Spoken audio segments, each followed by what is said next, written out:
Esa vieja no come con nosotros. Ponla en otra mesa.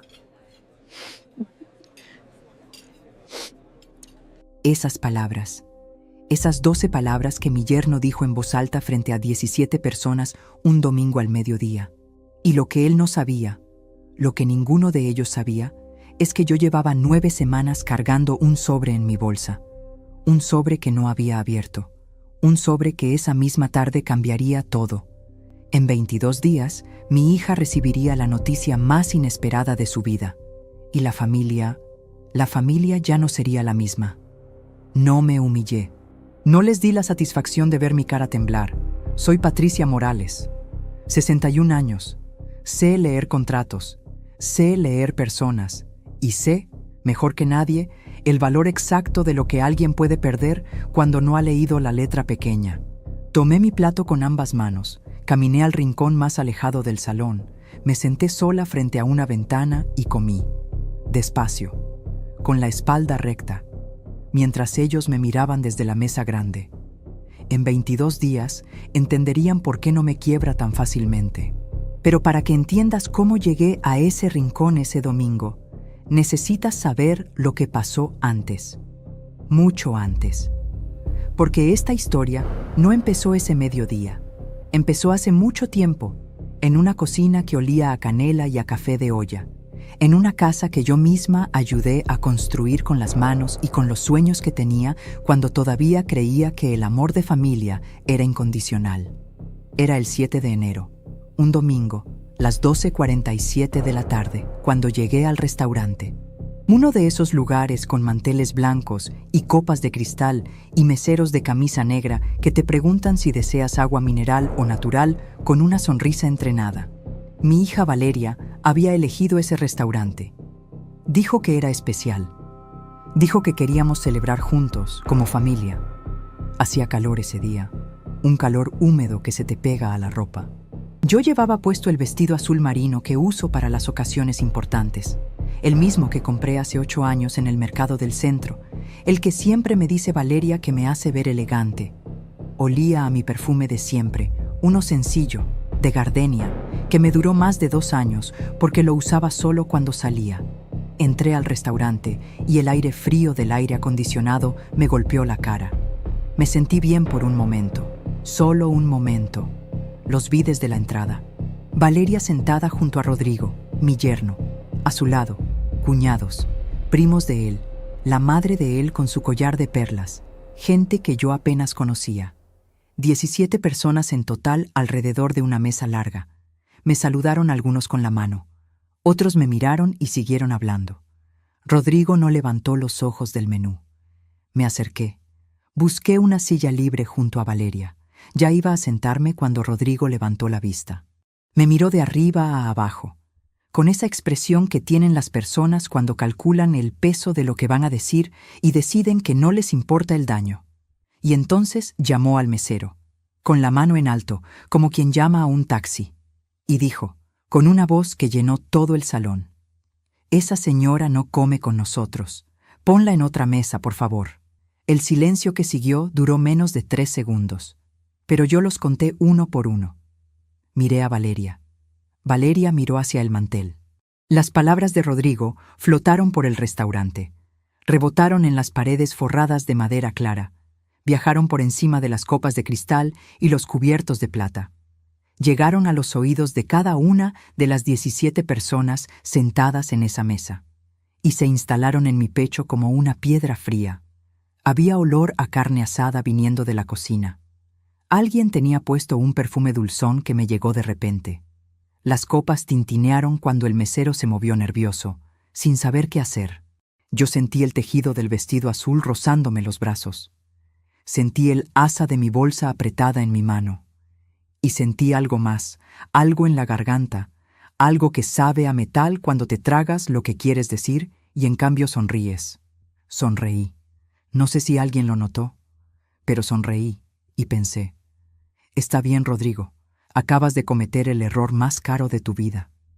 Caminé a la mesa del rincón, la que quedaba junto a la ventana que daba a la calle. Era una mesa para 2, con un florero pequeño en el centro que tenía una sola flor amarilla. Me senté. El mesero, un muchacho joven de no más de 25 años, se me acercó con cara de no saber dónde meterse. «¿Le traigo algo de tomar, señora?» «Agua de limón, por favor», le dije, «sin hielo». Y pedí el mismo platillo que iba a pedir en la mesa grande. Comí sola, lentamente, con la vista a veces en la ventana, a veces en el plato, sin apresurarme, sin llorar, sin dar señales de que por dentro algo se había partido, o quizás de que algo se había terminado de acomodar en su lugar definitivo. Valeria no se levantó a venir a buscarme. Nadie de esa mesa vino a decirme nada. Cuando terminé, limpié las comisuras de mi boca con la servilleta de tela blanca, la doblé con cuidado, la dejé sobre el plato vacío, me puse de pie, recogí mi bolsa y salí caminando derecha, sin mirar atrás, sin despedirme de nadie. Afuera, el sol de las 2 de la tarde me pegó en la cara, el calor húmedo otra vez, el sonido del tráfico, alguien vendía elotes en la esquina, la vida siguiendo su camino como si nada hubiera pasado, como si el mundo no acabara de cambiar de dirección dentro de mí. Llegué a mi carro, un Nissan Sentra gris del año 2016, con un rayón en la defensa que nunca me dio tiempo de reparar. Me senté, cerré la puerta, y por primera vez en toda la tarde dejé que el silencio fuera completo. Mi mano se movió sola hacia el interior de la bolsa, y tocó el sobre beige, tamaño carta, que llevaba 9 semanas viviendo en el fondo de esa bolsa, que había cargado sin abrir porque algo en mí sabía que cuando lo abriera ya no habría vuelta atrás. Lo había guardado desde el 1 de noviembre, el día que llegó por mensajería a mi departamento, con mi nombre escrito a mano con una letra que yo reconocía perfectamente, pero que no esperaba volver a ver nunca. Respiré profundo. Lo saqué. Lo sostuve entre mis dedos. Sentí el papel ligeramente grueso, ese papel de notaría que tiene un peso diferente, un peso que no es solo físico, y por primera vez en 9 semanas lo abrí. Pero antes de contarte lo que decía ese sobre, necesitas entender algo. Necesitas saber quién es Patricia Morales antes de ese domingo. ¿Quién era yo antes de Rodrigo? Antes de ese restaurante, antes de ese rincón junto a la ventana con la flor amarilla. Porque la historia de ese sobre empezó mucho antes. Empezó con una promesa que hice un día que llovía. Y con una hija que una vez me miró con unos ojos que eran todo el amor del mundo. Esa historia. Esa es la que necesitas escuchar primero. Pero antes de continuar, si aún no te has suscrito al canal, este es el momento. Y deja tu comentario ahí abajo diciéndome, ¿alguna vez sentiste que la persona que más amas te dio la espalda justo cuando más la necesitabas? Escríbelo. Porque cuando termines de escuchar lo que pasó esas semanas, vas a querer contarlo. Valeria nació un 14 de septiembre a las 6:23 de la mañana. Llovía. Una lluvia fina y constante que golpeaba los cristales del hospital como si el cielo también quisiera estar presente. La enfermera me la puso en los brazos y yo sentí un peso tan pequeño, tan perfecto, que no supe si reír o quedarme quieta para no romper el momento. Afuera, el mundo seguía su ritmo. Los pasillos del hospital olían a desinfectante y a café recalentado. Alguien lloraba en la habitación de al lado, pero yo no escuchaba nada de eso. Solo escuchaba esa respiración pequeñísima, ese primer aliento de vida que era mío y que al mismo tiempo no me pertenecía a mí del todo. Tenía el pelo negro, muy negro, pegado a la cabeza, y unos ojos que todavía no veían bien, pero que buscaban algo. Me buscaban a mí.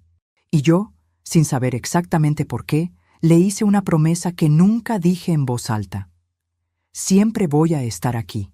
No como una frase, como una decisión. Eso fue hace 34 años. Y durante 34 años yo construí mi vida alrededor de esa mirada. Su papá, Miguel, era hombre de trabajo y pocas palabras. Bueno, en el fondo, aunque no siempre lo supiera mostrar. Teníamos un departamento pequeño en la colonia Narvarte, 2 recámaras, una cocina que olía permanentemente a frijoles y a cilantro, y una mesa donde hacíamos todo: comer, estudiar, pagar cuentas, discutir, reconciliarnos. A veces Miguel llegaba cansado y comía sin hablar. A veces yo me enojaba por eso, pero nunca dudé de que nos amaba. El amor en esa casa no se decía mucho. Se veía en otras cosas, en el abrigo que me tendía antes de salir en invierno, en la forma en que revisaba la tarea de Valeria, aunque al día siguiente madrugara a las 5. Yo trabajaba en una empresa inmobiliaria. Empecé como asistente administrativa a los 22 años, clasificando archivos y atendiendo el teléfono. Para cuando Valeria cumplió 10 años, yo ya manejaba contratos de arrendamiento y coordinaba cierres de venta. No es que fuera famosa ni rica, pero sabía lo que hacía. Y lo hacía bien. Miguel murió cuando Valeria tenía 16 años. Un infarto. Rápido, sin aviso, un martes por la noche mientras veíamos las noticias. No hubo tiempo de llamar a nadie. No hubo tiempo de decir nada. Solo el sonido del noticiario de fondo, y de repente un silencio que llenó toda la casa y que ya nunca se fue del todo. Y de un día para otro, éramos dos. Le di todo a Valeria después de eso. Le di todo lo que Miguel ya no podría darle y todo lo que yo tenía. Le pagué la universidad. Le ayudé con el departamento cuando se fue a vivir sola a los 23. Le presté dinero que nunca mencioné porque no quería que sintiera el peso de la deuda. Fui a cada graduación, a cada mudanza, a cada momento donde alguien necesitaba ayuda para cargar cajas o firmar papeles o simplemente estar. Recuerdo una madrugada. Ella tenía 25 años. Me llamó llorando porque se le había descompuesto la calefacción en pleno invierno. Llegué a su departamento a la 1 de la mañana, con una cobija, chocolate caliente en un termo y un técnico que le debía un favor a un conocido mío. Eso también era yo para Valeria. No solo las cosas grandes, también las de la 1 de la mañana. Eso era yo para Valeria. Siempre estuve. Y entonces apareció Rodrigo. Lo conocí un domingo. Valeria lo trajo a comer a mi departamento. Arroz, pollo en salsa verde, tortillas recién hechas. Me acuerdo del olor de esa tarde, de la música que alguien tenía puesta en el departamento de al lado, de cómo Valeria me miraba buscando mi aprobación cada vez que él hablaba. Era la mirada de una hija que quiere que su madre vea lo que ella ve. Esa mirada que conoce tan bien cualquier madre, la misma que me pedía: dime que sí, que es bueno, que elegí bien. Rodrigo tenía el tipo de presencia que llena una habitación. Alto, bien vestido, con una sonrisa que llegaba primero que las palabras. Hablaba de negocios, de inversiones, de planes grandes. Tenía una forma de inclinarse ligeramente hacia adelante cuando contaba algo, como si lo que decía fuera un secreto valioso que solo compartía con personas especiales. Usaba un reloj que brillaba demasiado para ser de una persona que todavía no ha llegado a ningún lado. Me tomó de la mano cuando se despidió y me dijo: «Señora Patricia, ya entiendo de dónde saca Valeria todo lo que tiene». Sonreí. Qué tonta fui al sonreír, porque lo que yo no sabía en ese momento, lo que tardaría en comprender, es que Rodrigo tenía una habilidad muy particular, la de identificar exactamente lo que cada persona necesita escuchar y decírselo en el momento preciso. Era un talento frío, calculado, que se parece al cariño desde afuera, pero que por dentro no tiene ningún calor. Pero eso lo entenderás mejor cuando te cuente lo que pasó el día de la boda. Antes necesito que sepas algo que pasó 3 semanas después de conocerlo. Algo pequeño, una de esas cosas que uno descarta porque no quiere ver lo que significan. Era un sábado. Valeria me llamó a las 10:15 de la mañana para pedirme un favor. Rodrigo necesitaba que alguien le firmara como aval en un contrato de arrendamiento de una oficina. No era nada complicado, me explicó, solo una formalidad. Sería rápido. Leí el contrato, leí cada cláusula. Y había una línea, enterrada entre párrafos de términos legales, que establecía que el aval respondía también por daños y perjuicios en caso de rescisión anticipada. Lo cual significaba que si Rodrigo cancelaba el contrato antes de tiempo, yo era responsable de pagar hasta 240,000 pesos. No era una línea accidental. Era exactamente el tipo de cláusula que se pone cuando se espera que la otra persona no la lea. Se lo señalé a Valeria. Ella suspiró. «Mamá, no seas así». Es solo un papel. Rodrigo no va a cancelar nada. No firmé. Esa noche, Valeria no me llamó. Al día siguiente tampoco. Pasaron 4 días sin que me contestara los mensajes. Cuando por fin habló conmigo, fue para decirme que Rodrigo se había sentido muy ofendido, que yo había desconfiado de él, que eso era muy doloroso para los dos. Le pedí disculpas. Qué error tan grande pedirle disculpas, porque eso que pasó ese sábado era la primera señal. Y yo la dejé pasar como dejan pasar el agua entre los dedos, sin intentar retenerla, diciéndome que no importaba, que era poca cosa, que el amor de mi hija valía más que cualquier precaución, que yo era la adulta, que yo debía ceder. ¿Cuántas veces nos decimos eso? ¿Cuántas veces confundimos la generosidad con la rendición? Guardé el contrato ese día. No sé por qué lo guardé. Supongo que hay algo en uno que sabe, antes de que la mente lo entienda, que ciertas cosas merecen quedar registradas. Lo puse en una carpeta verde que tenía en el cajón de mi escritorio. Era la primera hoja de lo que con el tiempo se convertiría en algo mucho más grande, pero eso todavía no lo sabía. La boda fue el 23 de junio, 2 años después de esa primera comida. Una ceremonia en un jardín con luces de colores y música en vivo, y un pastel de 4 pisos. Rodrigo la pagó con un préstamo que nunca terminé de entender bien de dónde salió. Valeria estaba radiante. Llevaba un vestido largo de encaje marfil que yo la había ayudado a elegir en una tienda del centro, un sábado de febrero lluvioso, tomando café en vasos de unicel mientras esperábamos turno. Yo la vi caminar hacia el altar y sentí ese nudo en la garganta que tienen las madres cuando saben que un capítulo se cierra y otro empieza, y no siempre saben si llorar de alegría o de algo que todavía no tiene nombre. En la recepción, Rodrigo me buscó para el brindis. Me puso una mano en el hombro y dijo frente a todos: «Gracias, suegra, usted es la madre que nunca tuve». Y levantó su copa. Todos aplaudieron. Yo también alcé la mía. Pero ¿sabes qué fue lo que sentí en ese momento? Algo raro. Algo que no pude nombrar esa noche, pero que con el tiempo aprendí a reconocer. La sensación de que alguien acaba de decirte exactamente lo que necesitas escuchar, y que eso, precisamente eso, debería ponerte en alerta. Pasaron los primeros 2 años bien. O eso creí yo. Valeria y Rodrigo vivían en un departamento en la colonia del Valle. Amplio, bien ubicado, con una cocina nueva de mármol blanco y electrodomésticos de acero inoxidable que brillaban como si nunca se usaran. Yo iba los domingos a comer. Llevaba algo siempre, un postre, frutas, a veces masa para hacer tamales juntos. Y entonces, sin que yo me diera cuenta de exactamente cuándo empezó, algo fue cambiando. Primero fueron los domingos. Rodrigo empezó a llegar tarde, o a no llegar, o a estar de mal humor cuando llegaba. Valeria explicaba: «Es que el trabajo está muy pesado». Y yo asentía, porque ¿qué más iba a hacer? Después fueron los mensajes. Valeria tardaba más en contestarme. Horas, a veces un día entero. Cuando le preguntaba si todo estaba bien, respondía: «Sí, mamá, solo estoy ocupada». Siempre ocupada. ¿Con qué? Yo no sabía. Pero aprendí que hay preguntas que una madre deja de hacer no porque no quiera saber, sino porque le da miedo la respuesta. Y yo le creía, porque una madre quiere creer.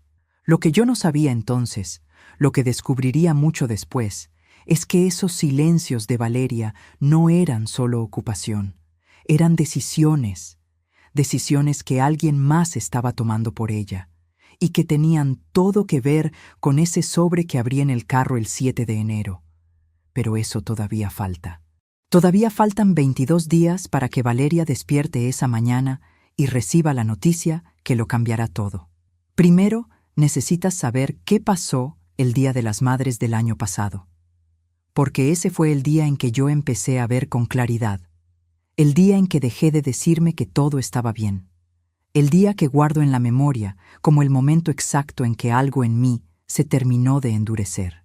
Ese día, Rodrigo mostró por primera vez quién era de verdad. Y Valeria eligió no verlo.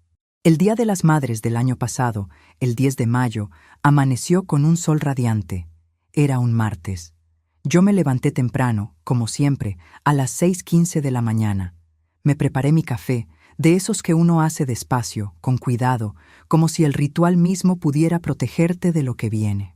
Puse un poco de música en la radio, de esa que me recuerda a mi mamá. Boleros viejos, voces que ya no están, canciones que huelen a otra época. Me senté en la cocina con mi taza entre las manos y miré por la ventana. El sol entraba tibio por el cristal.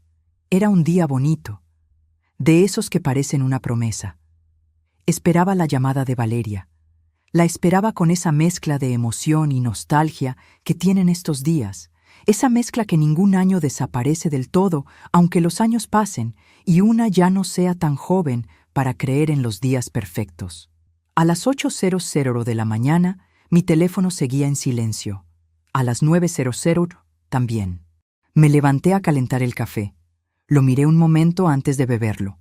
A veces uno hace esas cosas. Mirar el café, mirar por la ventana, mirar el teléfono, como si mirar pudiera hacer que las cosas pasaran. A las 10:30 decidí llamarla yo. Sonó 3 veces, 4, 5, y se fue al buzón de voz. Le dejé un mensaje. Hola, mi amor. Solo quería saludarte. Espero que tengas un lindo día. Te quiero mucho. Colgué. Puse el teléfono boca arriba sobre la mesa para ver la pantalla si encendía. Y esperé. Esperé toda la mañana. A las 12:00 de la tarde recibí un mensaje de texto de Valeria. No era una llamada, era un mensaje. Decía: Feliz día, mamá. Rodrigo y yo estamos en un brunch con su familia. Te llamo más tarde. Un brunch. Con su familia. Lo leí 2 veces. 3. Como si en la tercera lectura el significado pudiera cambiar. Y yo, sola en mi departamento, con el café frío y la música que ya no me sonaba a nada. La misma canción que antes me había recordado a mi mamá, ahora solo me hacía sentir el silencio más grande. Ese día sentí un frío en el estómago que no tenía nada que ver con el clima. Un frío que me decía que algo no estaba bien, que algo se había roto, no de golpe, sino de esa manera lenta y silenciosa en que se rompen las cosas que más nos cuestan reconocer. Pero me dije a mí misma, es el primer año que está casada. Es normal que quiera pasar tiempo con la familia de su esposo. Qué tonta fui al justificarla, porque lo que yo no sabía entonces, lo que descubriría por casualidad 2 días después, es que ese brunch con su familia no era solo un brunch, era una celebración. Una celebración donde Rodrigo había anunciado una inversión importante, y donde todos, incluyendo a Valeria, brindaron con champaña. Y yo no estaba allí. No solo no estaba. Había sido deliberadamente excluida. Alguien tomó la decisión de no invitarme. Y alguien más aceptó esa decisión sin decir nada. 2 días después, el 12 de mayo, a las 4:17 de la tarde, fui al supermercado. Uno de esos recados que uno hace en piloto automático. La lista, el carrito, los pasillos. Estaba en la fila de la caja cuando vi a la hermana de Rodrigo, Ana, con su carrito lleno. Nos saludamos. Me preguntó cómo había pasado el Día de las Madres. Bien, gracias, le dije, con una sonrisa que me costó mantener. Valeria y Rodrigo estuvieron ocupados. Ana me miró con una expresión de sorpresa. No era una sorpresa fingida, era genuina, y eso era peor. Ay, Patricia, ¿no fuiste al brunch? Estuvo muy lindo. Rodrigo anunció lo de su nueva empresa. Valeria estaba tan orgullosa. Mi corazón dio un vuelco. ¿Nueva empresa?, pregunté, intentando que mi voz sonara casual, que no delatara lo que estaba sintiendo. Sí, una inversión grande.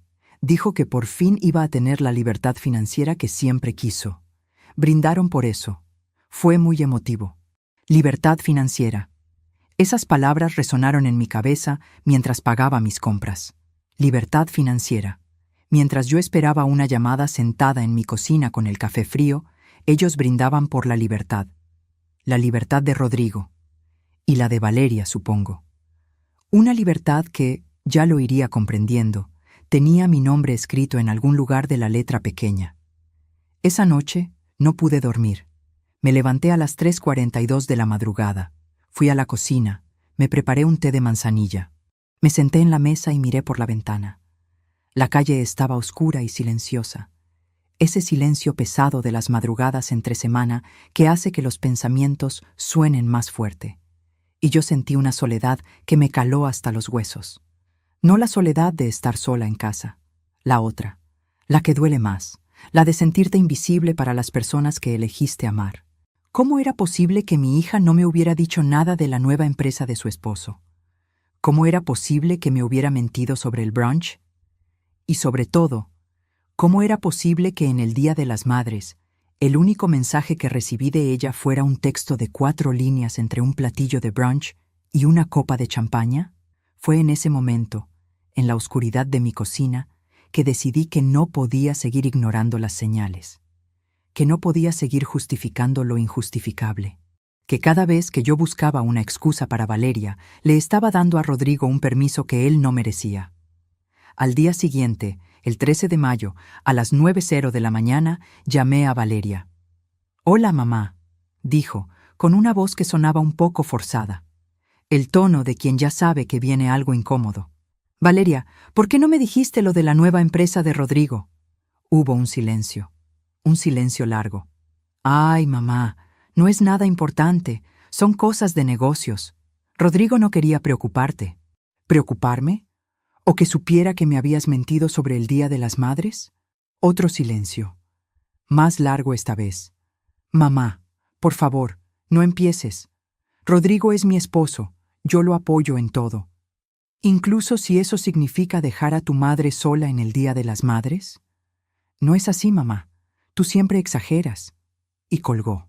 Esa fue la primera vez que Valeria me colgó el teléfono. Me quedé mirando la pantalla apagada. Unos segundos, 10, 20. Sentí un ardor en los ojos, pero no lloré. No allí, no en ese momento. Me tragué las lágrimas con esa disciplina que una aprende cuando ha cargado sola por mucho tiempo, porque sabía que llorar no iba a cambiar nada, que llorar no iba a hacer que Valeria entendiera. Las lágrimas son para uno mismo, la acción para todo lo demás. Lo que sí hice fue tomar mi agenda y anoté la fecha, 13 de mayo, y la hora, 9:00 de la mañana. Y la frase de Valeria: «Tú siempre exageras». No sabía para qué me serviría esa información, pero la guardé. Como había guardado el contrato de arrendamiento, como había guardado la sensación de que algo no estaba bien. Guardé esas palabras, porque las palabras que duelen también son pruebas.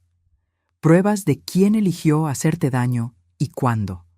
Porque a veces confiamos demasiado en quienes no lo merecen. ¿Tú también has sido decepcionado por alguien que amabas? Comparte tu historia en los comentarios. Quiero leerte y saber que no estoy sola en esto.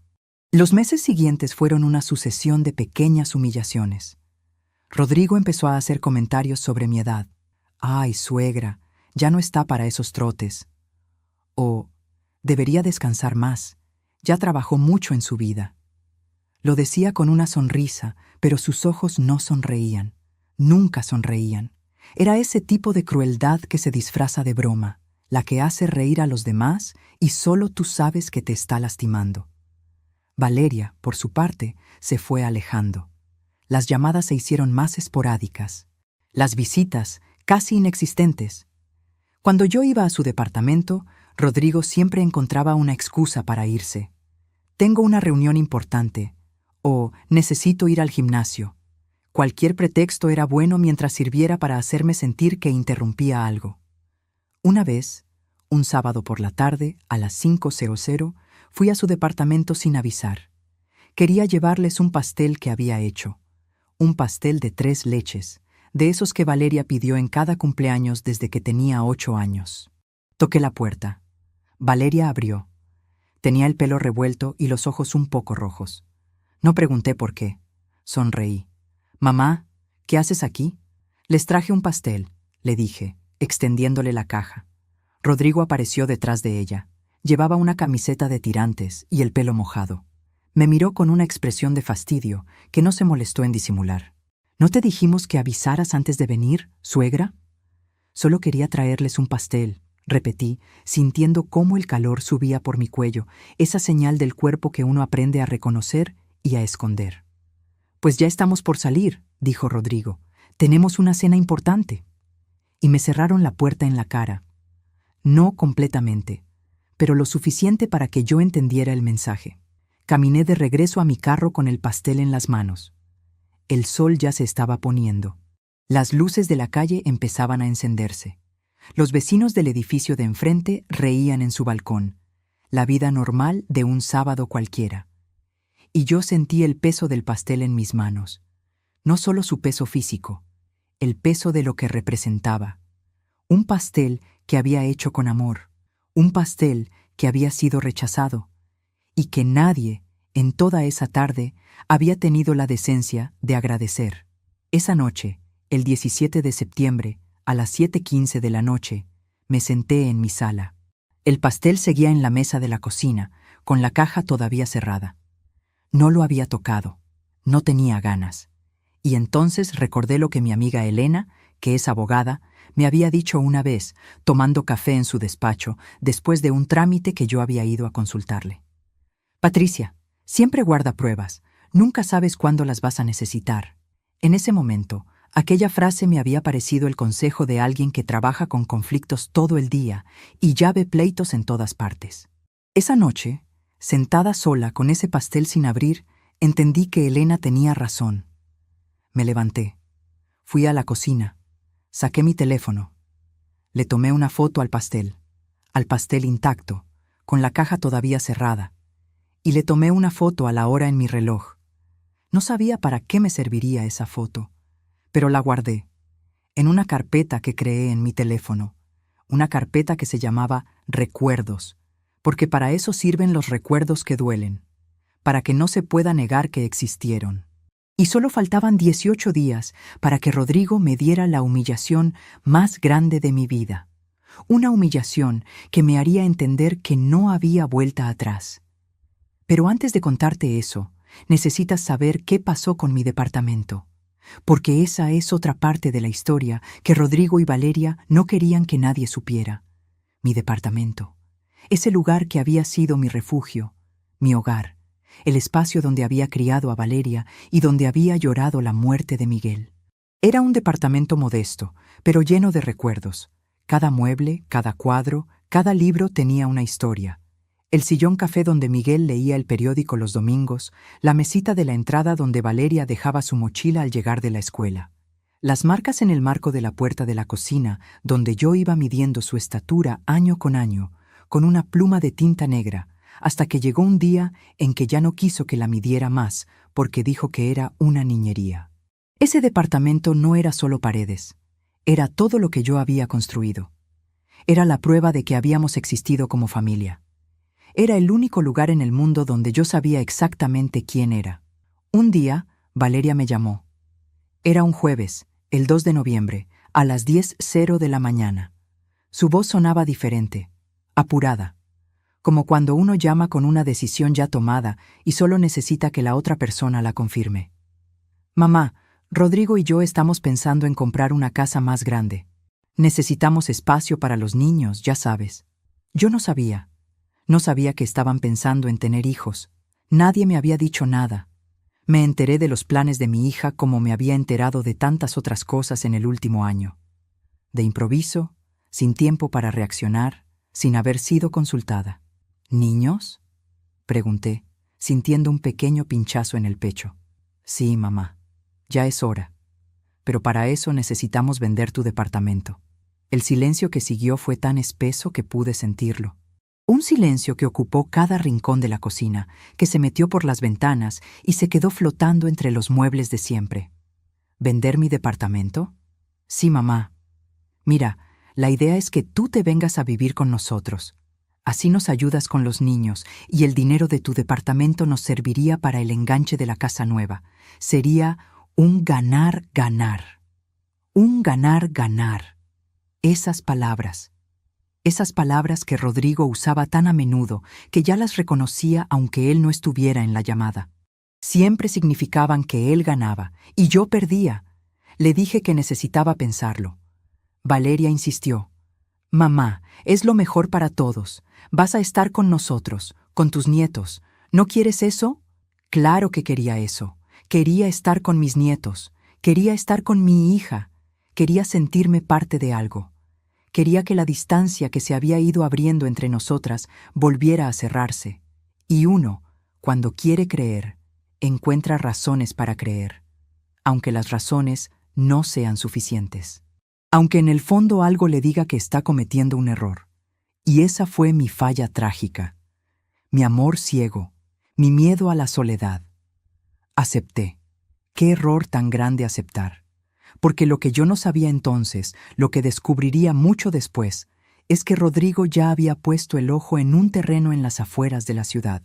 Un terreno que costaba mucho más de lo que valía mi departamento. Y que el dinero de mi venta no sería para un enganche. Sería para cubrir una deuda que él ya tenía. Una deuda que no era nueva. Una deuda que venía cargando desde antes de que yo apareciera en su ecuación como solución.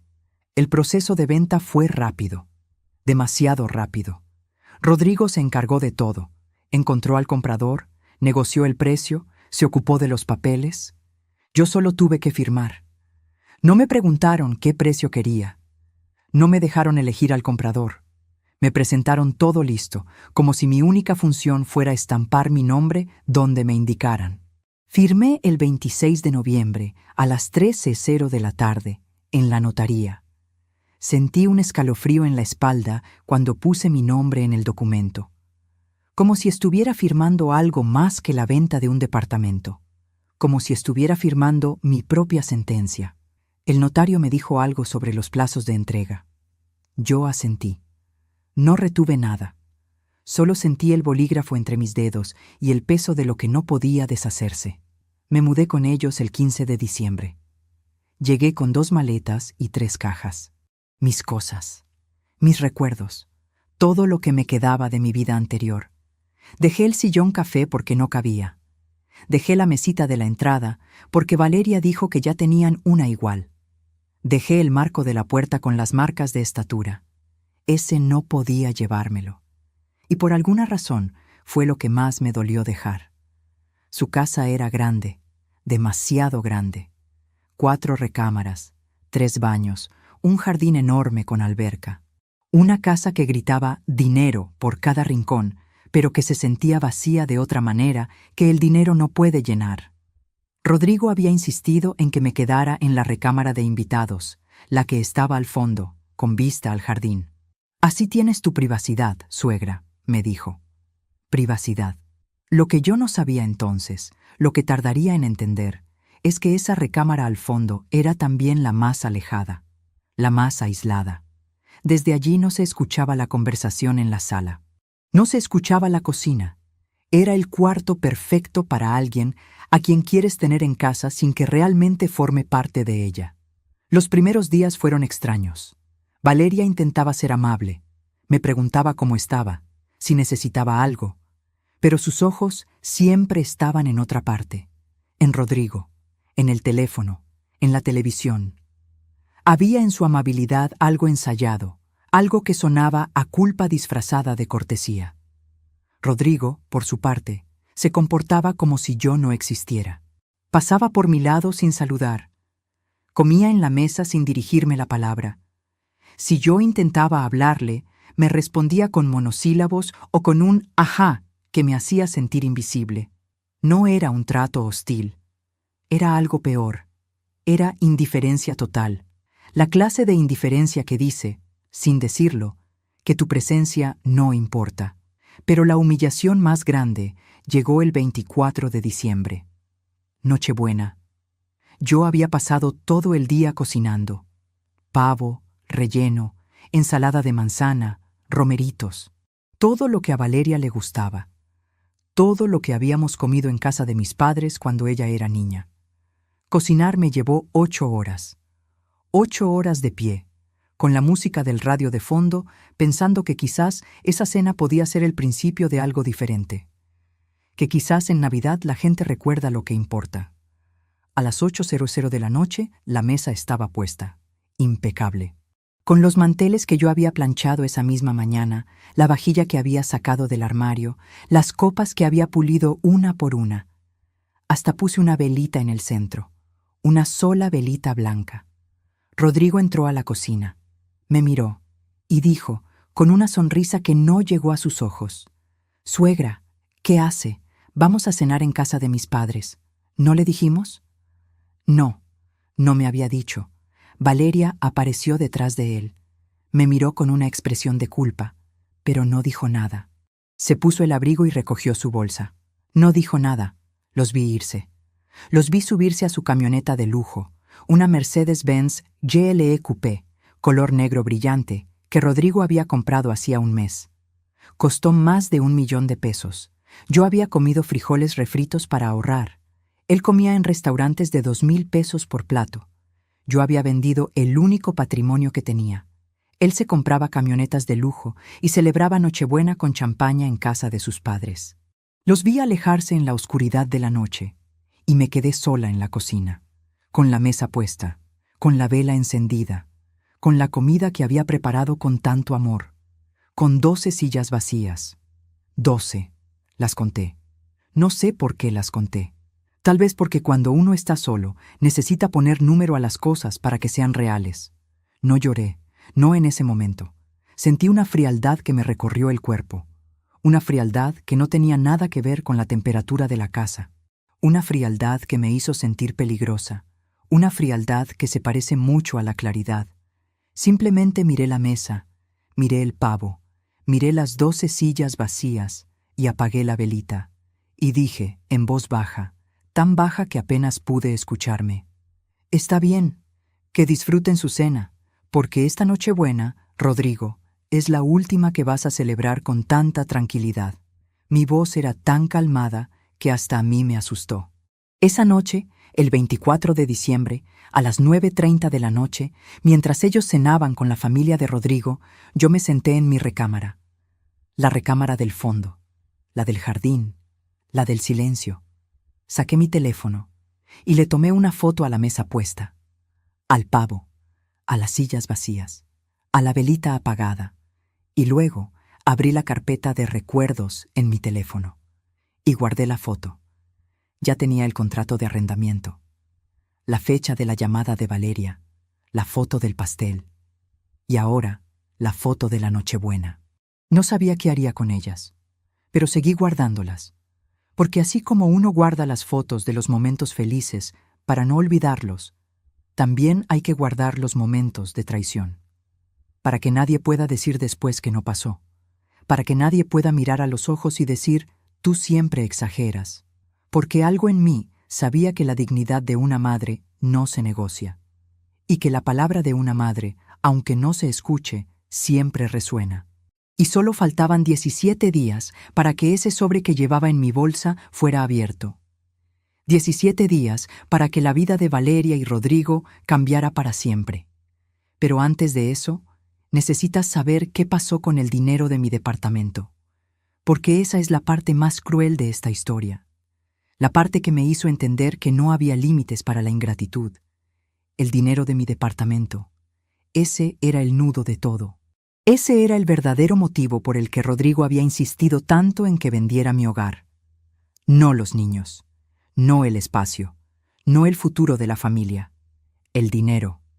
Mi dinero. El único patrimonio que yo había construido en 30 años de trabajo, de contratos bien leídos, de decisiones tomadas sola después de que Miguel murió. Todo reducido a un número en una cuenta que yo no controlaba. Cuando firmé los papeles de la venta, el notario me explicó que el dinero se depositaría en mi cuenta bancaria en un plazo de 3 a 5 días hábiles.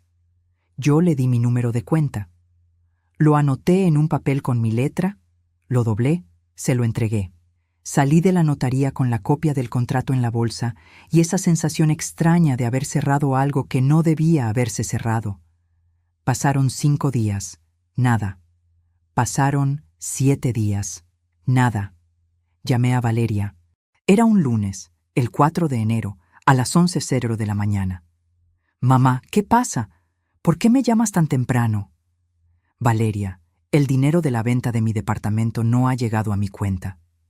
Hubo un silencio incómodo, no el silencio de alguien que no sabe qué pasó, el silencio de alguien que ya lo sabe y está buscando qué decir. «Ay, mamá, no te preocupes, Rodrigo se está encargando de eso. Seguro es un trámite bancario. Ya sabes cómo son los bancos. Pero el notario dijo que ya debería estar. Déjame hablar con Rodrigo. Él te llama. Rodrigo no me llamó. Pasaron 2 días más. El 6 de enero, a las 2:00 de la tarde, decidí ir al banco. No porque esperara malas noticias, sino porque algo en mí necesitaba saber.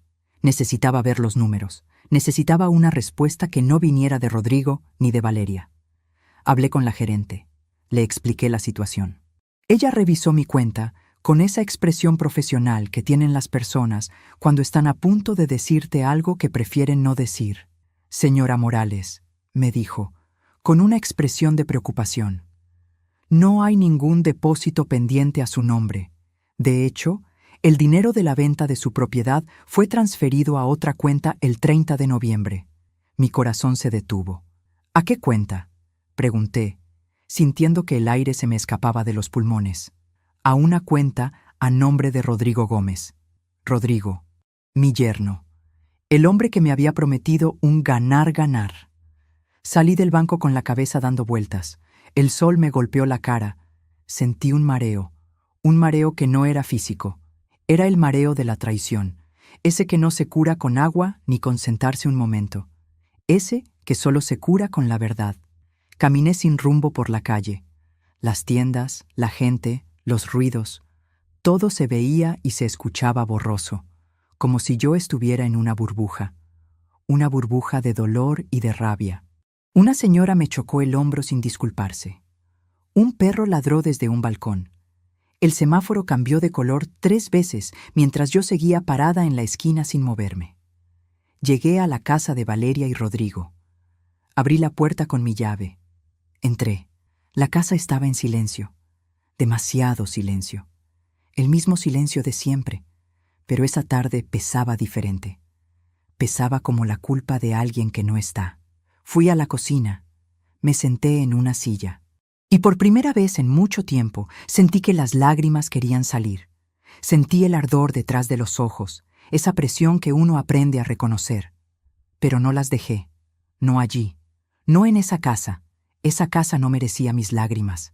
Me levanté, fui a mi recámara, cerré la puerta y saqué mi teléfono. Le tomé una foto al estado de cuenta del banco que la gerente me había impreso. La foto de la transferencia. La fecha, 30 de noviembre. El nombre, Rodrigo Gómez. El monto, completo. Todo. Y la guardé en la carpeta de recuerdos. Esa noche, el 6 de enero, a las 8 de la noche, Rodrigo llegó a casa. Entró a la cocina con esa soltura de quien no debe nada a nadie. Me vio sentada en la mesa. No cambió el paso. No cambió la expresión. «¿Qué tal, suegra? ¿Todo bien?» «Rodrigo», le dije, con una voz que no reconocí. Una voz fría, quieta. La voz de alguien que ya no tiene nada que perder en esa conversación. «Necesito hablar contigo». Él se sentó frente a mí. Se recostó en el respaldo de la silla como quien se sienta a ver televisión. Me miró con esa sonrisa que no llegaba a sus ojos. «¿De qué quieres hablar?» «Del dinero de mi departamento». Su sonrisa se borró. «Ah, eso. Sí, mira, lo que pasa es que tuve un problema con una inversión. Necesitaba el dinero con urgencia. Pero no te preocupes, te lo voy a regresar. Es solo temporal». «¿Temporal?» «Sí, temporal. En unos meses, cuando se resuelva lo de la inversión». «¿Y por qué no me dijiste nada?» «Porque no quería preocuparte, suegra. Ya sabes cómo eres. Te estresas por todo». Me levanté de la silla, caminé hacia él, lo miré a los ojos y me quedé allí, de pie, sin apartar la vista, que supiera que lo estaba viendo de verdad. «Rodrigo, ese dinero era para mi futuro, era para mi vejez, era para mi tranquilidad. Y te lo voy a regresar, te lo prometo». Promesas, esas palabras que Rodrigo usaba tan a menudo, como monedas falsas que circulan porque nadie las examina de cerca. Siempre significaban que él no iba a cumplir. No lloré, no grité, no le di la satisfacción de verme quebrada. Simplemente lo miré, sonreí y dije: «Tienes razón, solo soy una vieja inútil. ¿Qué podría hacer yo?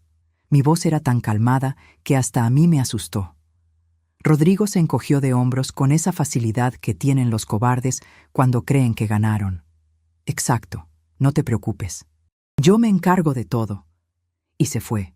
Se fue a su recámara, como si nada hubiera pasado, como si acabara de cerrar un trámite menor, no de robarle el futuro a una mujer de 61 años que había trabajado toda su vida para tenerlo. Pero algo había pasado, algo muy grande, y él lo sabría pronto. Al día siguiente, el 7 de enero, después de la humillación en el restaurante, me senté en mi carro con la espalda recta y las manos temblando sobre el volante. Saqué el sobre que había llegado a mi departamento el 1 de noviembre. El sobre beige, tamaño carta, con mi nombre escrito a mano. El sobre que había cargado sin abrir durante 9 semanas porque algo en mí sabía que abrirlo cambiaría todo y que solo debía abrirlo cuando no hubiera otra salida. Esa tarde ya no había otra salida. Lo abrí. Lo que leí en ese papel me dejó sin aliento. Me dejó sin palabras. Me dejó con una sensación de justicia que me recorrió el cuerpo de arriba a abajo, como agua caliente en un día de frío. Era una carta. Una carta de Miguel, mi esposo. Una carta que había escrito antes de morir. Con su letra de siempre, apretada, inclinada hacia la derecha. Una carta que me había dejado con un abogado, con instrucciones precisas de que me fuera entregada solo si yo me encontraba en una situación de desamparo económico o emocional. Miguel, que era hombre de pocas palabras, había pensado en todo. Había pensado en mí cuando ya no pudiera estar.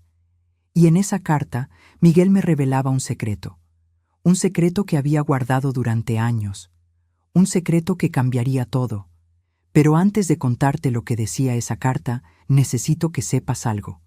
Necesito que sepas que en ese momento, en ese carro, la tarde del 7 de marzo, yo tomé una decisión que no tenía vuelta atrás.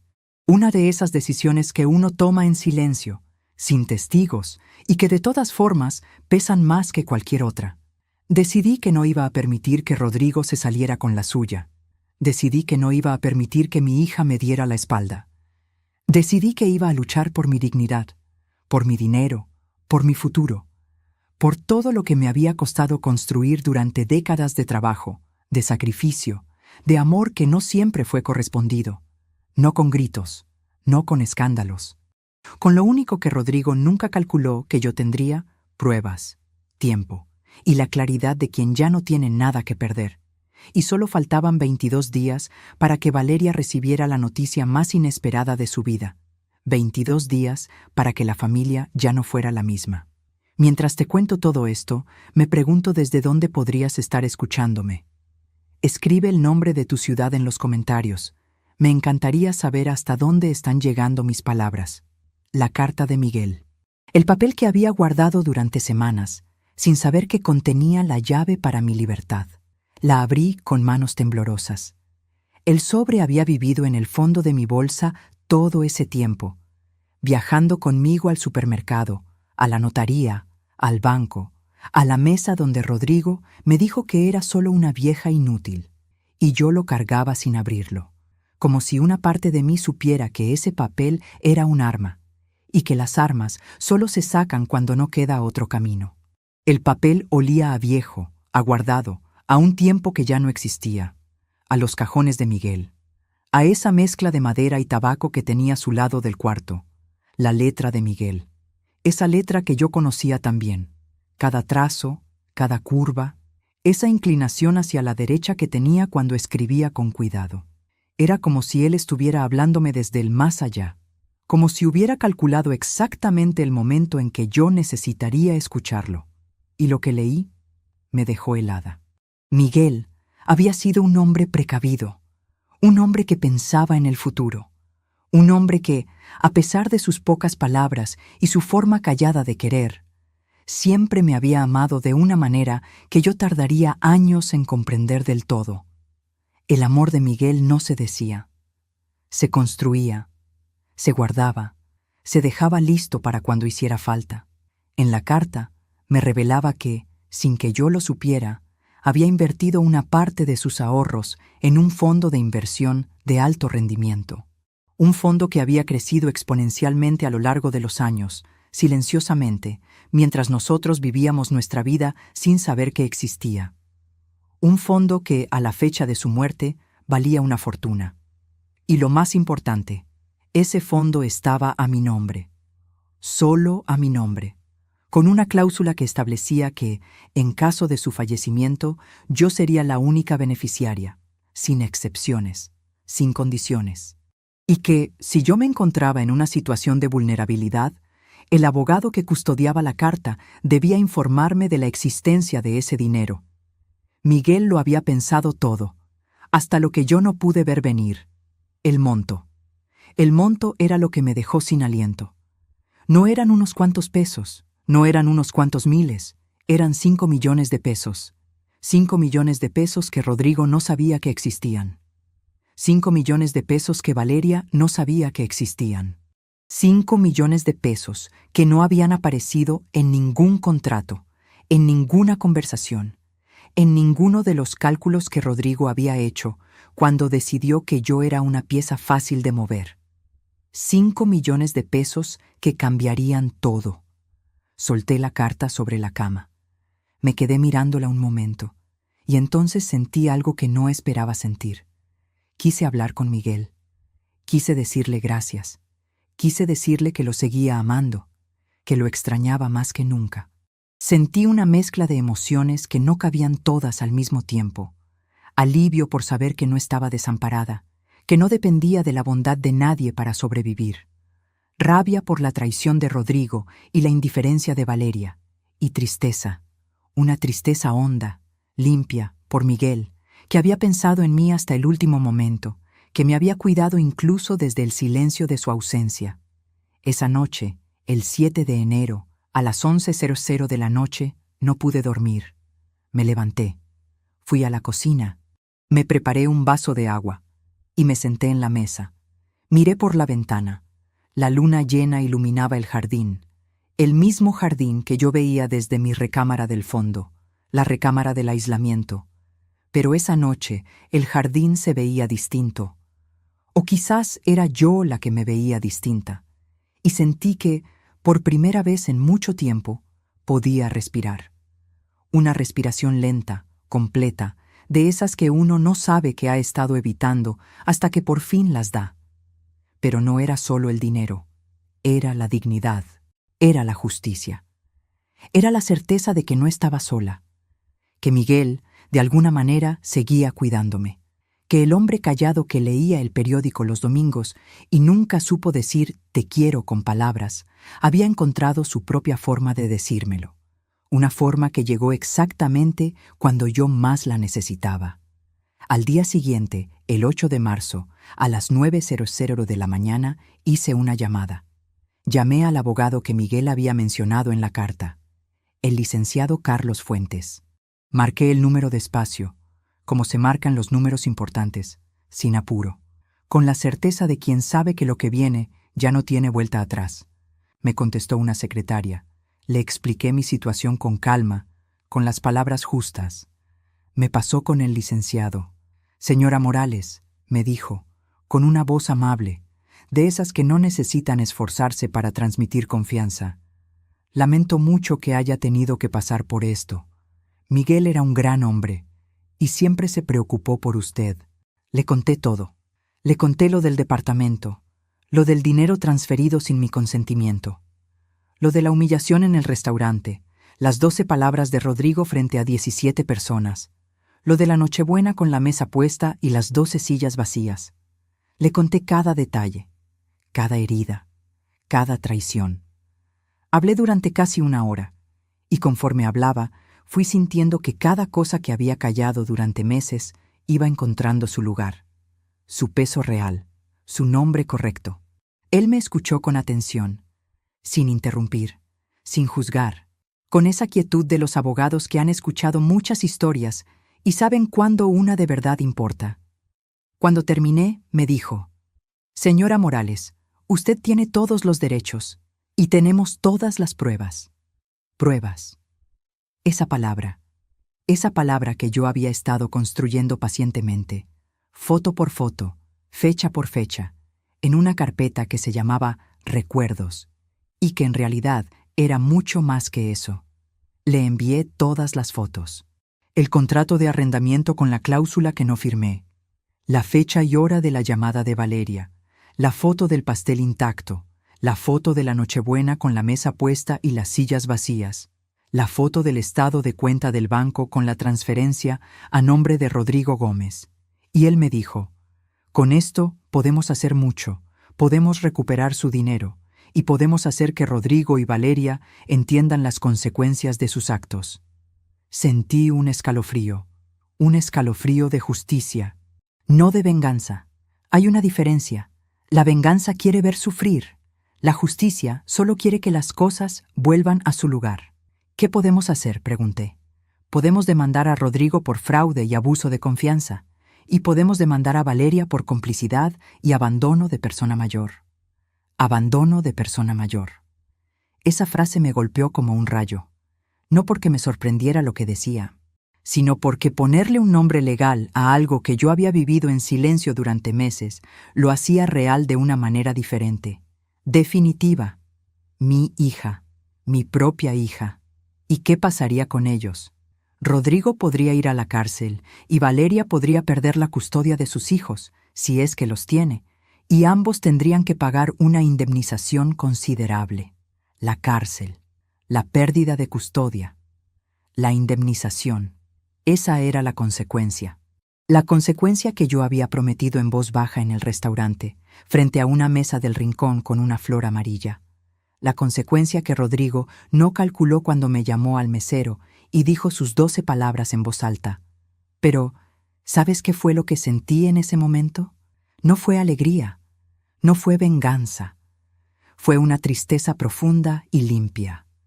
Una tristeza por la familia que había perdido, por la hija que había criado, por el amor que se había roto de una manera que ninguna sentencia podía reparar del todo.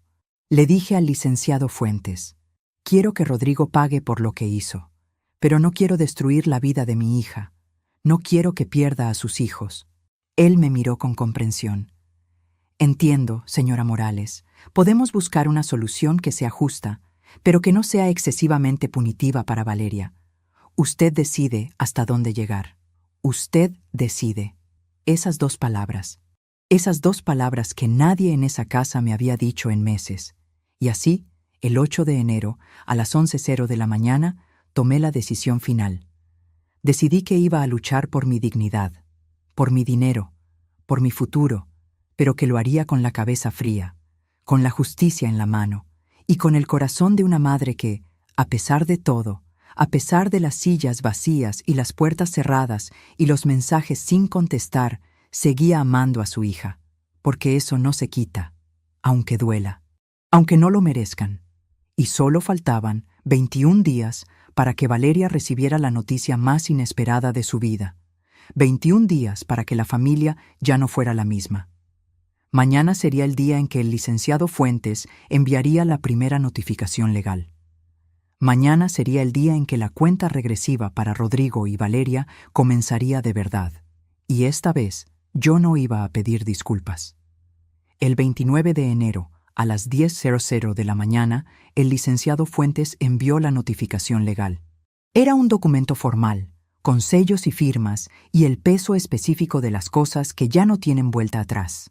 Un documento que informaba a Rodrigo Gómez de una demanda por fraude y abuso de confianza, y a Valeria Morales de una demanda por complicidad y abandono de persona mayor.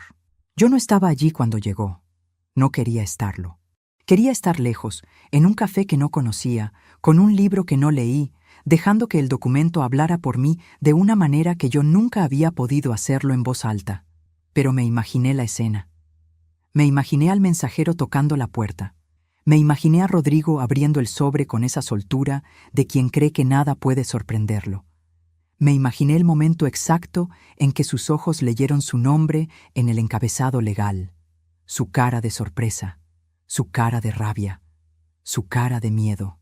Porque los cobardes siempre tienen miedo cuando descubren que la persona que creyeron vencer estaba construyendo algo mientras ellos celebraban. Y me imaginé a Valeria.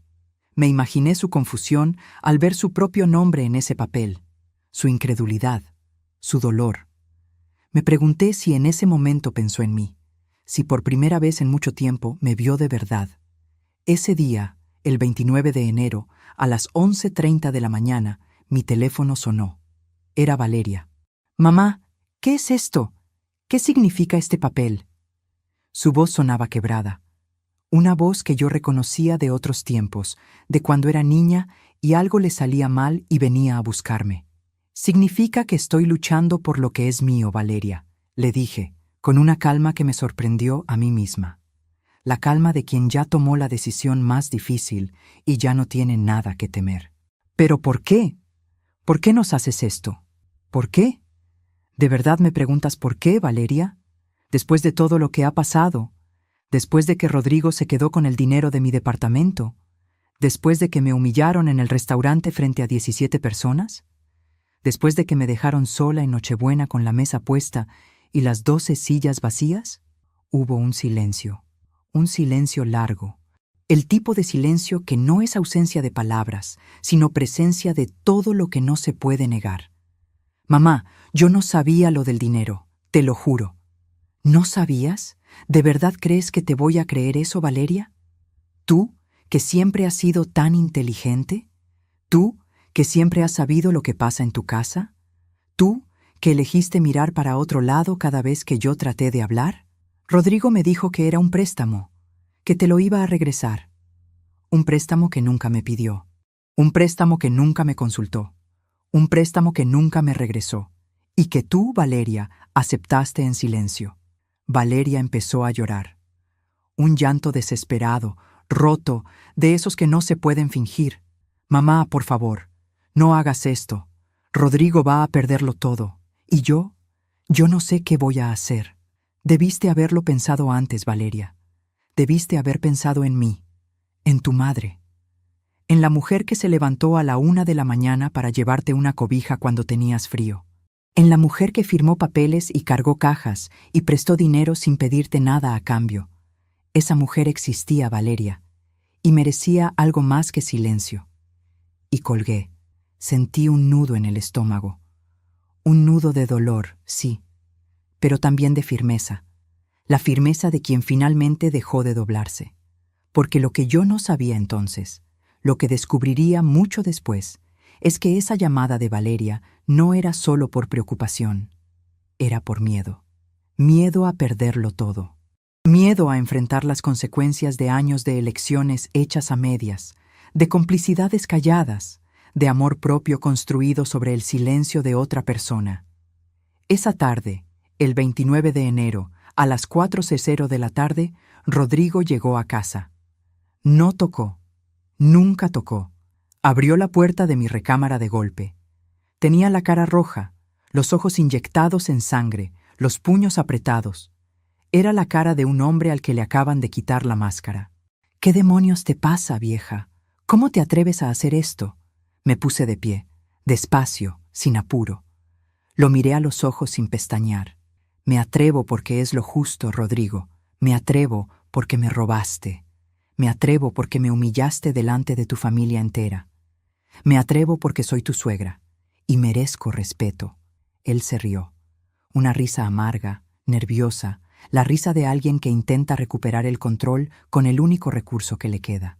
«¿Respeto? ¿Tú? ¿Qué respeto te voy a tener si eres una vieja inútil que no sirve para nada?» No levanté la voz. No me alteré. Solo asentí lentamente y dije en voz muy baja, casi susurrando: «Sí, muy inútil. Por eso guardé todos tus recibos estos 3 años. Por eso guardé cada mensaje, cada foto, cada fecha, cada prueba de todo lo que me hiciste». La frialdad en mi voz hizo que retrocediera medio paso. Solo medio paso. Pero lo vi. Rodrigo se quedó en silencio. Su cara cambió. La rabia se fue convirtiendo en algo diferente, algo que él no sabía manejar tan bien. ¿De qué hablas? Hablo de las pruebas, Rodrigo, las pruebas que le entregué a mi abogado, las pruebas que demuestran que me estafaste, las pruebas que demuestran que me abandonaste en Nochebuena, las pruebas que demuestran que manipulaste a mi hija, las pruebas que demuestran que eres un fraude con reloj brillante y sonrisa entrenada. Él intentó reírse de nuevo, pero su risa se ahogó en su garganta antes de llegar a ningún lado. No tienes nada, estás mintiendo. ¿De verdad crees eso, Rodrigo? ¿De verdad crees que una vieja inútil como yo no puede tener nada? ¿De verdad crees que no tengo un abogado? ¿De verdad crees que no tengo 5 millones de pesos en el banco? 5 millones de pesos. Esa frase lo golpeó como un rayo en día despejado. Sus ojos se abrieron de par en par, su boca se abrió y se cerró sin producir sonido. Vi el momento exacto en que sus cálculos se derrumbaron. Vi cómo intentó buscar una respuesta y no encontró ninguna. Sí, Rodrigo, 5 millones de pesos. El dinero que Miguel, mi esposo, me dejó guardado durante años. El dinero que tú no sabías que existía porque nunca te molestaste en ver más allá de lo que yo mostraba. El dinero que ahora voy a usar para que pagues por todo lo que me hiciste. Cada peso, cada humillación, cada silla vacía. Él retrocedió. 1 paso, 2 pasos, como si las palabras fueran físicas y lo estuvieran empujando hacia atrás. No puedes hacer esto, no puedes. Sí puedo, Rodrigo, y lo voy a hacer, porque la dignidad de una madre no tiene precio, y la justicia, aunque tarde, siempre llega, siempre. Salió de mi recámara, corriendo, sin cerrar la puerta, como un cobarde que no tiene tiempo de cerrar lo que abrió. Me quedé de pie en el centro del cuarto, el jardín afuera, la luna empezando a salir, y yo, de pie, con la espalda recta. Esa noche, el 29 de enero, a las 9:00 de la noche, Valeria vino a mi recámara. Esta vez sí tocó. 2 golpes suaves, casi como una disculpa. Tenía los ojos hinchados de tanto llorar, el pelo sin peinar, la cara de alguien que lleva horas desmoronándose y no sabe cómo detenerse. Mamá, por favor. Rodrigo me acaba de contar lo del dinero y lo de la demanda. Por favor, no lo hagas, no nos hagas esto. Valeria, yo te di todo. Te di mi vida entera. Te di mi amor. Te di mi dinero. Te di mi hogar. Te di noches de 1 de la mañana y cobijas y tamales y papeles firmados. ¿Y qué me diste tú a cambio? Indiferencia, abandono y complicidad con un hombre que me robó mientras yo dormía bajo su techo. Ella se arrodilló frente a mí. Me tomó las manos con las 2 suyas, como cuando era niña y pedía perdón por algo que había roto, solo que esta vez lo que estaba roto era más difícil de reparar. Mamá, te juro que no sabía. Te juro que Rodrigo me manipuló. Te juro que te amo. Si me amaras, Valeria, no habrías permitido que esto pasara. Si me amaras, habrías estado a mi lado cuando Rodrigo dijo que yo no comía con ustedes. Si me amaras, habrías bajado del carro esa Nochebuena y me habrías dicho que no. Si me amaras, habrías elegido defenderme aunque eso fuera difícil. Ella bajó la cabeza. Sus lágrimas cayeron sobre mis manos. Las sentí cálidas. Las dejé caer. ¿Qué quieres que haga, mamá? Dime. Lo que sea. La miré un momento. A mi hija. A la niña del pelo negro pegado a la cabeza que me buscaba con los ojos recién nacidos. Y sentí todo al mismo tiempo. El amor que nunca se va y el dolor que tampoco. Quiero justicia, Valeria. Quiero que Rodrigo pague por lo que hizo. Y quiero que tú entiendas, de una vez y para siempre, que el amor de una madre no es un cheque en blanco, que tiene límites y que traspasarlos tiene consecuencias. Y solo faltaban 14 días para que la vida de Valeria y Rodrigo cambiara para siempre. 14 días para que el clímax de esta historia se desatara. 14 días para que todo lo que yo había callado, guardado, fotografiado y archivado se convirtiera en la única voz que importaba. Los siguientes 14 días fueron un infierno. Para ellos. Para mí, fueron una cuenta regresiva. Rodrigo intentó todo. Me suplicó con una humildad que nunca había mostrado antes y que por eso mismo sonaba falsa. Me amenazó. Me ofreció regresarme el dinero de mi departamento, con intereses. Me dijo que me compraría un departamento nuevo, más grande, más bonito. Me dijo que me daría todo lo que quisiera. Todo, menos lo único que ya no podía devolverme, el tiempo. Pero yo ya no le creía. Ya no le creía ni una palabra. Valeria, por su parte, se debatía entre la lealtad a su esposo y el amor a su madre. Me llamaba, me enviaba mensajes, me pedía que reconsiderara. Me decía que Rodrigo estaba arrepentido, que había aprendido la lección. Su voz en esos mensajes sonaba a una persona que está tratando de convencerse a sí misma de lo que dice. Pero yo sabía que no era así. Sabía que Rodrigo solo tenía miedo, miedo a perderlo todo, miedo a enfrentar las consecuencias de sus actos. El arrepentimiento verdadero no necesita que nadie lo convenza de ser real. El licenciado Fuentes me mantuvo informada de cada paso. Rodrigo había intentado negociar, había intentado desestimar la demanda, había intentado sobornar a testigos. Pero el licenciado tenía todo bajo control. Tenía las pruebas, tenía la ley de su lado, y yo tenía la dignidad. El 11 de febrero, a las 10:00 de la mañana, recibí una llamada del licenciado Fuentes. Señora Morales, tenemos una audiencia preliminar mañana, a las 9:00 de la mañana, en el juzgado de lo familiar. Mañana. El día había llegado. El día que yo había prometido en voz baja en el restaurante, frente a una mesa del rincón con una flor amarilla. El día que cambiaría todo. Sentí un escalofrío de anticipación. Esa noche, el 11 de febrero, no pude dormir. Me levanté a las 3:00 de la madrugada. Fui a la cocina. Me preparé un té de manzanilla. Y me senté en la mesa. Miré por la ventana. La calle estaba oscura y silenciosa, con ese silencio de febrero que huele a algo que está a punto de terminar. Y yo sentí una calma extraña. Una calma que solo se siente antes de una tormenta. La calma de quien ya no tiene nada que esconder. Repasé todo en mi mente. Cada detalle, cada humillación, cada prueba, el contrato de arrendamiento, la llamada de Valeria, la foto del pastel, la foto de la Nochebuena, la foto del estado de cuenta del banco, la carta de Miguel. Todo estaba allí, todo estaba listo, y yo también. A la mañana siguiente, el 12 de febrero, a las 8:00 de la mañana, me vestí con el mismo vestido azul marino que había usado el día del restaurante, el mismo que Valeria me había dicho que me hacía ver elegante. Me puse mi perfume de gardenia, ese que duraba porque solo lo usaba en las ocasiones importantes. Me peiné con cuidado, con la misma lentitud de quien prepara algo que merece hacerse bien. Me miré en el espejo y vi a Patricia Morales, 61 años, con la espalda recta, con la mirada firme, con la dignidad intacta. La misma mujer que había salido caminando derecha del restaurante, la misma que había comido sola frente a la ventana con la flor amarilla.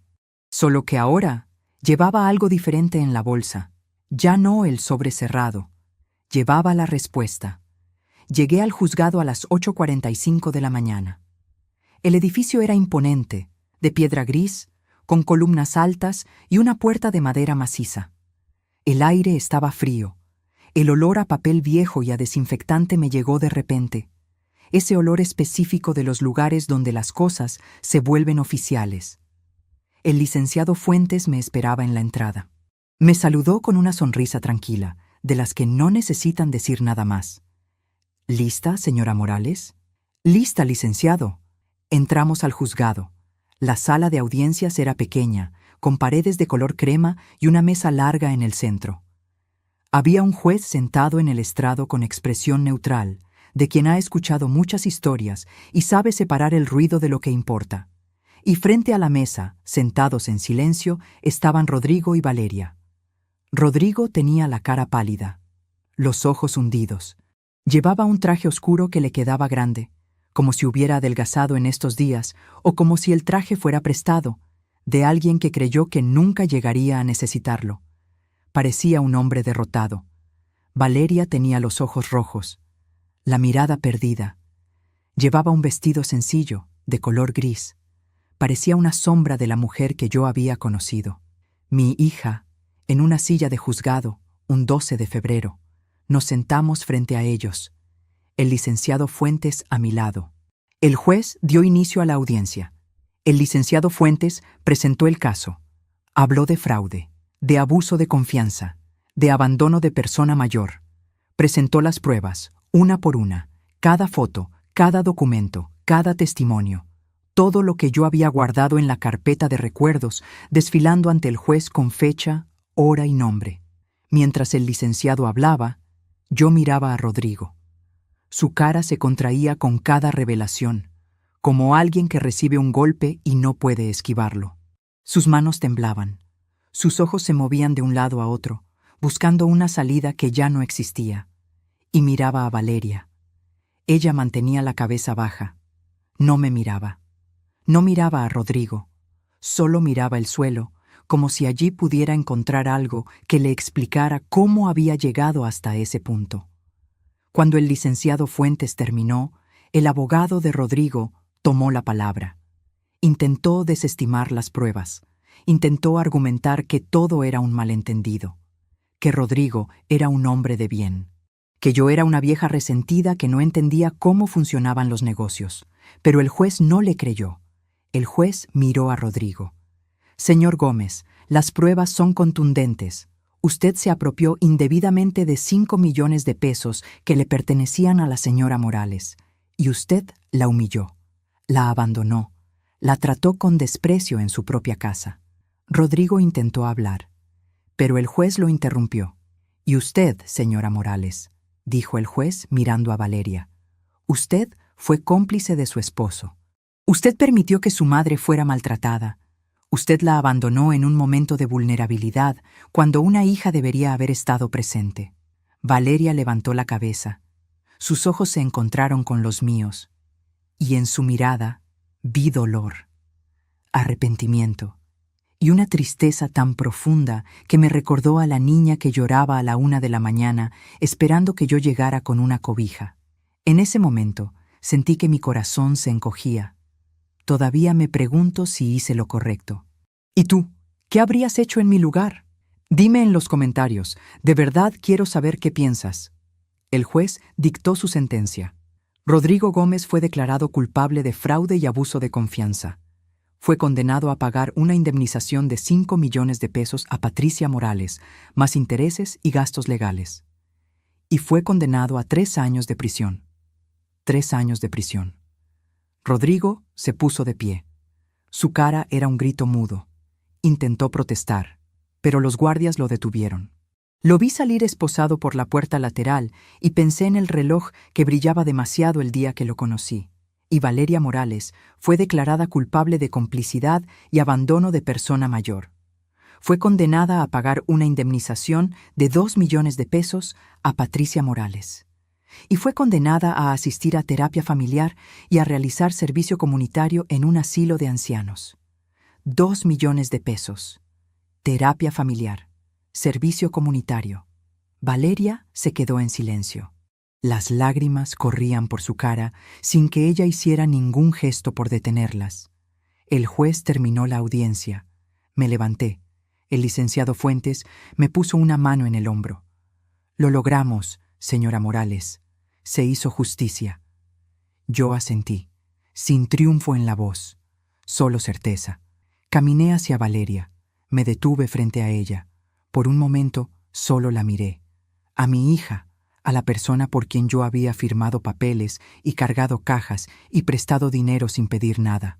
A la persona que había mirado el mantel el día que Rodrigo me mandó a otra mesa. Ella levantó la cabeza. Sus ojos estaban llenos de lágrimas. «Mamá», susurró. Solo eso. Mi nombre en su boca de niña. «Valeria», le dije, con una voz suave. No fría. Suave. Espero que aprendas de esto. Espero que entiendas que el amor de una madre no es un juego y que la dignidad no se negocia, ni la de ella, ni la tuya. Ella no dijo nada. Solo me miró, y en su mirada vi una mezcla de dolor y de comprensión. Quizás el inicio de algo, quizás solo el final de otra cosa. No lo sé todavía. Me di la vuelta y salí de la sala de audiencias. Afuera el sol brillaba. El aire estaba fresco, ese aire limpio de primavera que se siente diferente al de adentro. Pero yo sentí un calor en el pecho, un calor de justicia, de paz, de dignidad recuperada. Ese día, el 12 de febrero, a las 10:30 de la mañana, la vida de Valeria y Rodrigo cambió para siempre. Y la mía también, porque la consecuencia prometida en el restaurante se había cumplido, completamente. Rodrigo había perdido su libertad, su dinero, su reputación, y Valeria había perdido la confianza de su madre, su tranquilidad y la ilusión de una familia perfecta que nunca lo fue del todo. Y yo, Patricia Morales, había recuperado mi dignidad, mi dinero, mi futuro, y la certeza de que, a veces, la justicia llega de la mano de un sobre que se guarda sin abrir durante 9 semanas en el fondo de una bolsa, mientras una mujer come sola frente a una ventana con la espalda recta y una sola flor amarilla en la mesa. Después de ese día en el juzgado, el 12 de febrero, mi vida tomó un rumbo diferente. No volví a la casa de Rodrigo y Valeria. No volví a pisar ese lugar que había sido testigo de tantas humillaciones. El licenciado Fuentes se encargó de todo. El dinero de la indemnización de Rodrigo fue depositado en mi cuenta. 5 millones de pesos. El dinero que Miguel me había dejado. El dinero que Rodrigo había intentado robarme. Valeria, por su parte, empezó a cumplir su condena. La terapia familiar. El servicio comunitario en el asilo de ancianos. Me enteré por el licenciado que Rodrigo había apelado la sentencia, pero que sus posibilidades eran mínimas. Su vida, tal como la conocía, había terminado. Yo, Patricia Morales, me mudé a un departamento nuevo, pequeño pero acogedor, con una ventana que daba a un parque lleno de árboles, con una cocina que olía a café y a pan recién hecho, un lugar donde podía ser yo misma, donde podía encontrar la paz. Los primeros meses fueron difíciles. La soledad a veces me golpeaba, la ausencia de Valeria, la tristeza por la familia que había perdido, pero también sentía una fuerza nueva, una fuerza que me decía que había hecho lo correcto, que había defendido mi dignidad. Valeria me llamó un día. Era un martes, el 15 de agosto, a las 4:00 de la tarde. Su voz sonaba diferente, más madura, más humilde. «Mamá, ¿cómo estás?» «Bien, Valeria. ¿Y tú?» «Estoy en el asilo, ayudando a los abuelitos. Es diferente». Hubo un silencio que no era incómodo. Era un silencio de comprensión. «Mamá, lo siento mucho. Lo siento por todo, por haberte dado la espalda, por haber permitido que Rodrigo te hiciera daño, por no haberte defendido». Sentí un nudo en la garganta, pero no lloré. «Valeria, el perdón es un camino largo, y yo estoy empezando a recorrerlo. Lo sé, mamá, y yo también. Estoy aprendiendo mucho aquí. Estoy aprendiendo el valor del respeto, el valor de la familia, el valor de la dignidad». Esa fue la primera vez que Valeria usó esas palabras. Las palabras que yo había defendido con tanto ahínco. Seguimos hablando. No de Rodrigo, no del pasado. Hablamos de su trabajo en el asilo, de los abuelitos, de las historias que le contaban. Hablamos de la vida. Y en esa conversación sentí que algo empezaba a sanar. Algo pequeño, algo frágil, pero algo. La vida es así. A veces, las personas que más amamos nos decepcionan. A veces, las personas que más confiamos nos traicionan. Y a veces, las personas que menos esperamos nos dan la fuerza para seguir adelante. Aprendí que la sangre no garantiza el respeto. El respeto se gana y se pierde. Aprendí que el sacrificio de una madre no es un cheque en blanco. Es un acto de amor que merece ser valorado, y que la dignidad, esa palabra tan grande, es el tesoro más valioso que tenemos. Y si mis nietos algún día ven esto, quiero que sepan, la familia no es solo un apellido. Es un compromiso, es un respeto, es un amor que se construye día a día, y que a veces hay que luchar por ella, incluso si eso significa luchar contra ella. Hoy, Patricia Morales, 61 años, sigo adelante, con mis recuerdos, con mis lecciones, con mi dignidad y con la certeza de que, a veces, la justicia llega de la mano de un sobre que se guarda sin abrir, un sobre que contiene no solo dinero, sino la verdad que, al final, siempre sale a la luz. Recuerdo ese domingo en el restaurante, ese mediodía, ese rincón junto a la ventana. Esa vieja no come con nosotros, ponla en otra mesa. Esas palabras, esas 12 palabras que mi yerno dijo en voz alta. Esas palabras que, al final, no me rompieron. Me hicieron más fuerte, me hicieron más sabia, me hicieron más yo, porque algunas palabras, una vez dichas, nunca se pueden borrar, ni con disculpas, ni con tiempo. Algunas puertas, una vez cerradas, se quedan cerradas para siempre. Pero otras se abren y te llevan a un lugar donde la paz, la dignidad y la verdadera familia te esperan.